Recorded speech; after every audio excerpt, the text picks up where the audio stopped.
issued a severe thunderstorm warning for southeastern Wise County in north-central Texas, southwestern Denton County in north-central Texas, eastern Parker County in north-central Texas, Tarrant County in north-central Texas, until 11:45 p.m. Central Daylight Time. At 10:54 p.m. Central Daylight Time, a severe thunderstorm was located near Fort Worth, moving southeast at 45 miles per hour. Hazard, 60 miles per hour wind gusts and quarter-size hail.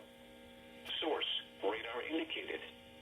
Impact, hail damage to vehicles is expected. Expect wind damage to roofs, siding, and trees. Locations impacted include Fort Worth, Arlington, Grand Prairie, Louisville, Flower Mound, Mansfield, Euless, Bedford, Grapevine, Halton City, Keller, Coppell, Hearst, Burleson, Southlake, Watauga, Colleyville, Benbrook, Saginaw, and White Settlement. For your protection, get inside a sturdy structure and stay away from windows.